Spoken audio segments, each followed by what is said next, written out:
Welcome to the Plastic Plesiosaur podcast. We are your hosts, Trey the Explainer, and me, Miles Greb.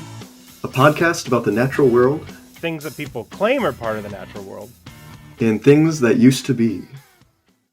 Trey and I have been talking about doing this for a while now, because I think we met on Twitter, I believe.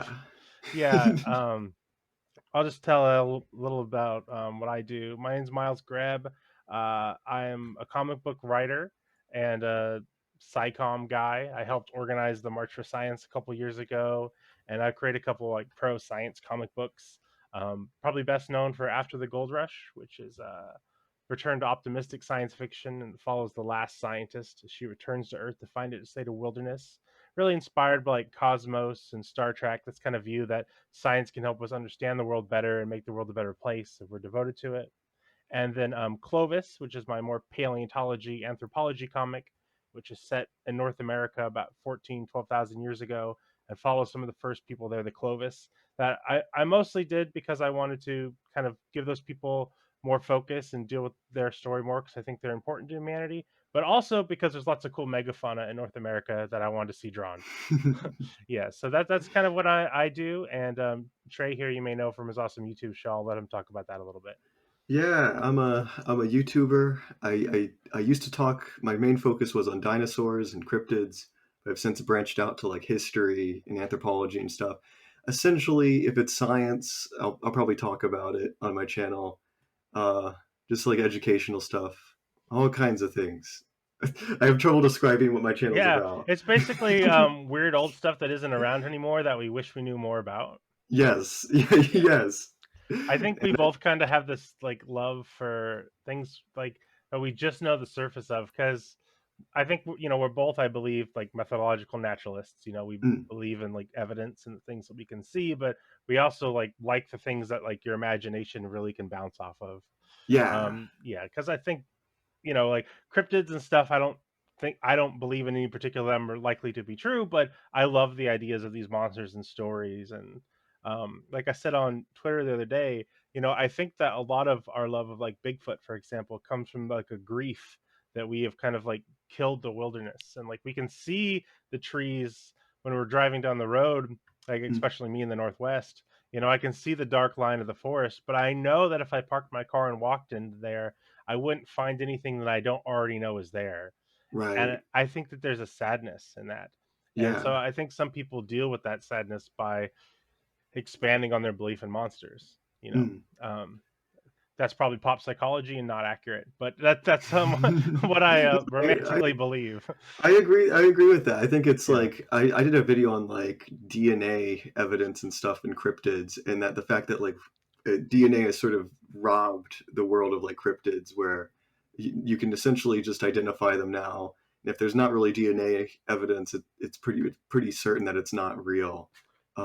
It's sad. It's kind of sad that like the world's shrinking. It's gotten so small that there's very few places for things to hide anymore. Yeah, one thing that really dissuaded me from my kind of more magical worldview that like I grew up with when I was younger was, I forget the name of it, but they scanned all of Loch Ness in the late 80s, early 90s. Yeah. And I was like, we're gonna find it, guys. It's that, because that's my favorite monster.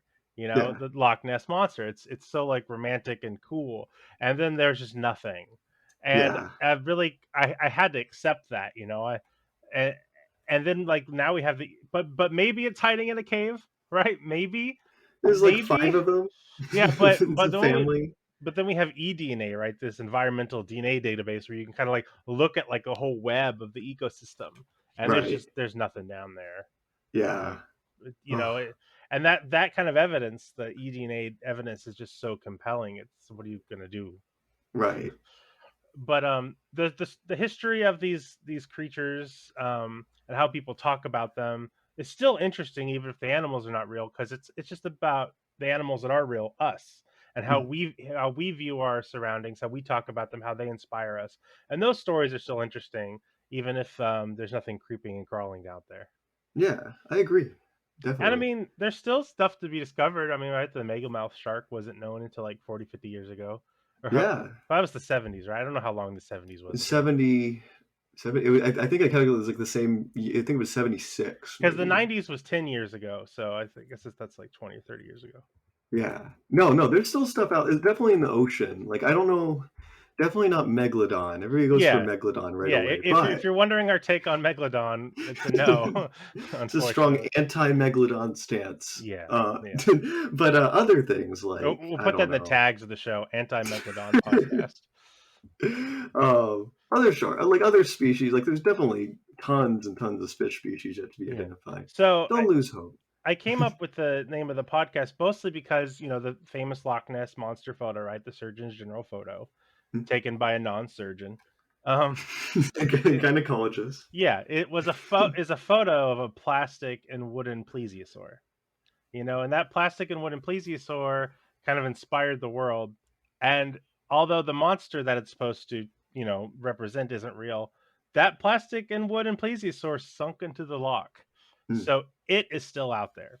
So the Oh my Loch gosh, is Ness it? monster, yeah, it is. They never I've never recovered it. heard this. They never Wow. recovered it, and that plastic ain't going away. So it's still out there. The Loch Ness monster that inspired everyone lives to this day, and it is still in the loch. So there's still a little bit of wonder out there, even if we have to make it up ourselves. That's amazing. I like that. Wow, that's an amazing. That's great. I like that. Poetry, baby.